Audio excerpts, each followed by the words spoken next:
Você é aquela pessoa que está sempre tentando agradar? Está sempre tentando fazer tudo pelos outros, para os outros ficarem felizes, e aí você renuncia aos seus desejos, às suas ideias, e você se vê assim presa numa vida desse jeito? Vamos falar sobre isso?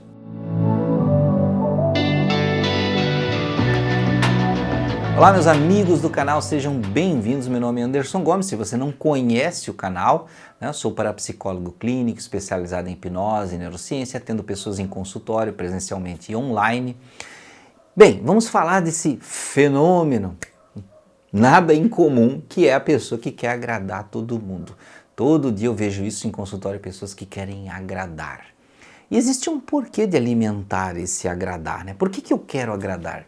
O que eu quero fazer? Eu estou só querendo ser boazinha, bonzinho, agradando? Qual é a funcionalidade deste meu agradar? O que eu espero de volta desse agradar? Ou eu não espero nada desse agradar? Então muita gente vive a vida assim, em relacionamentos, seja um relacionamento de namoro, conjugal, casamento, ou até relacionamentos no trabalho, lá dentro da sua empresa, né? Não tem o bonzinho, aquele que faz tudo para todo mundo vai lá e entrega uma tarefa para ele, me ajuda com isso aqui, me ajuda, você é tão bom nisso aqui, me ajuda, você faz tão rápido isso aqui, faz para mim. E quando você vê, você está com uma pilha de trabalho desse tamanho, sendo bonzinho, e todo mundo diz assim, não, fulano é uma pessoa muito legal, ele sempre ajuda, só que ele só fala isso, mas ele nunca te dá nada em troca, ele não te convida para as coisas boas da empresa, né? Viagens, não te dá nenhum tipo de presente, e na hora que é para ser elogiado ou promovido, você não está lá. Né? Então você é o famoso bonzinho. Né? Muito bem, mas isso acontece também no relacionamento. E isso geralmente acontece mais com mulheres, eu acredito. Isso é uma questão de observação, não é nenhuma pesquisa científica, não. Observação de consultório, né, de ouvir relatos. Geralmente mães, né, elas querem agradar a família, elas querem ver o conforto dos filhos, o conforto do marido. Então elas acabam cedendo. Então elas sempre são aquelas pessoas que, quando a família faz um plano, sempre ela acaba deixando que os outros escolham porque ela quer ver a felicidade dos outros.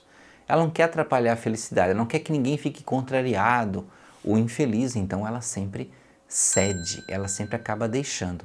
Às vezes mulheres que também deixaram a sua carreira, optaram por nem começar, tinham um sonho ali, né? Tinha uma semente de um sonho desde lá da escola. Mas veio um casamento logo, uma gravidez logo, e aquele sonho ele foi ficando para trás. E à medida que você foi ficando uma mulher cada vez mais madura, os anos foram passando, vieram filhos, cada vez que vinha um filho reforçava a ideia que você tinha que apoiar a família, que você teria que ser presente ali seria o seu papel mais importante, e aí você foi deixando tudo para trás.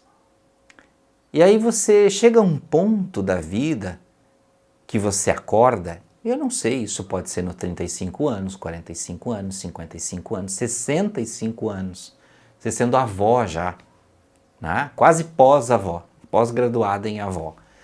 E você percebe que vive o tempo todo para os desejos dos outros e não o seu desejo.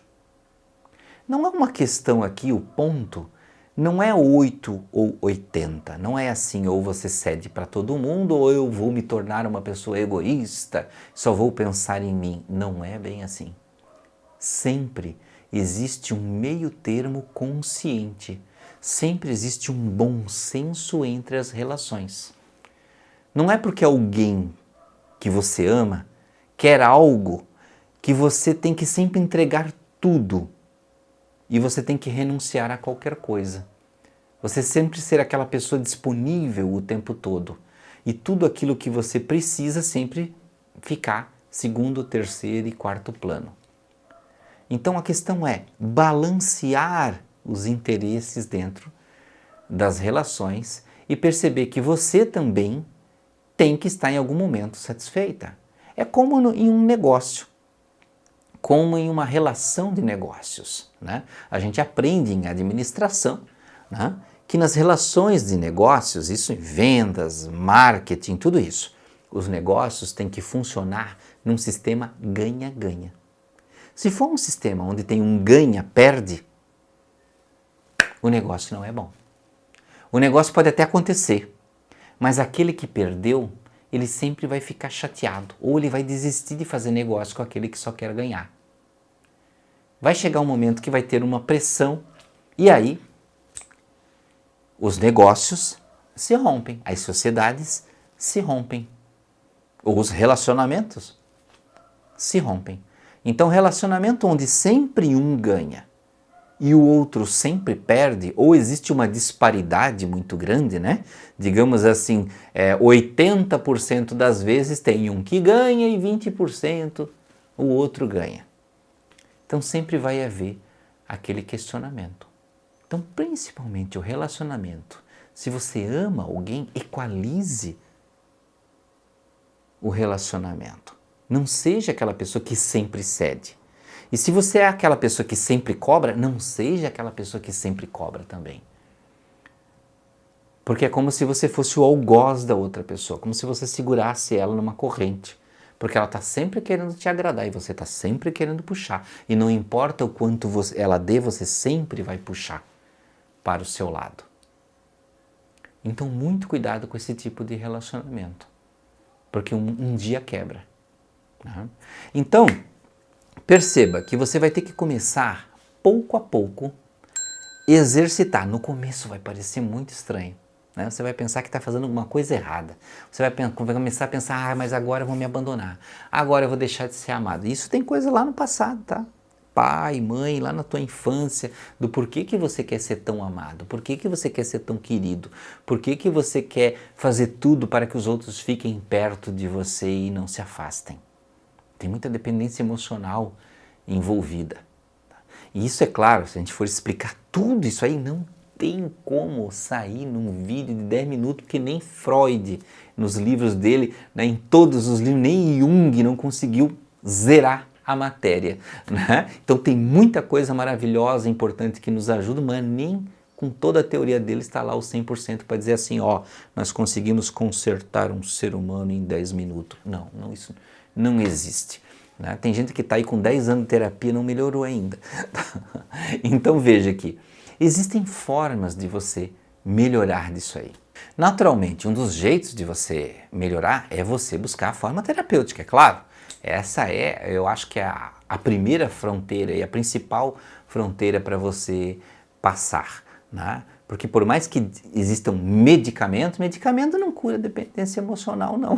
Né? Você precisa entender o que acontece dentro da tua mente. E às vezes a gente não percebe que isso está acontecendo porque acha que isso é natural e é com todo mundo, e é assim mesmo, e a vida segue. Mas se você quer conversar sobre isso, entender como é que funcionam essas coisas e como você começar a se libertar, você não vai precisar brigar com ninguém, não. Você não vai precisar virar o inimigo número 1. Né? É só você começar a mexer em certos comportamentos. Você quer falar sobre isso? Você pega esse número que está aí na tela, me manda uma mensagem, que pode ser escrita, pode ser em áudio. Anderson, eu quero uma consulta com você para começar a entender os meus pensamentos. Aí eu vou entender o teu padrão, como é que é a tua vida, e vou começar a explicar quais são os reflexos, porque cada pessoa é diferente. Né? Tem padrões diferentes, eventos da vida diferentes que levaram ela a se tornar daquele jeito. Então você quer se tornar a pessoa que começa a realizar os teus sonhos, começar a buscar dentro da tua vida aquilo que você quer, aquilo que você precisa?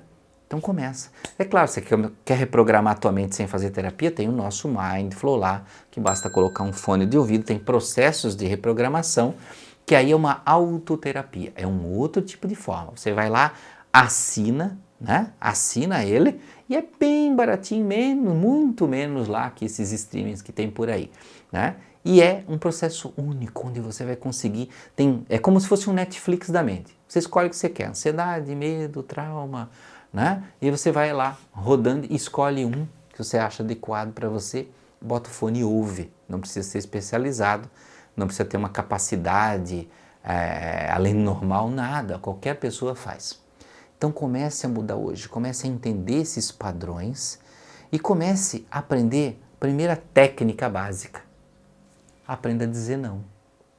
No começo vai doer, no começo você vai se sentir esquisita. Talvez tenha até alguém da família que diz assim, você já foi melhor, você, né?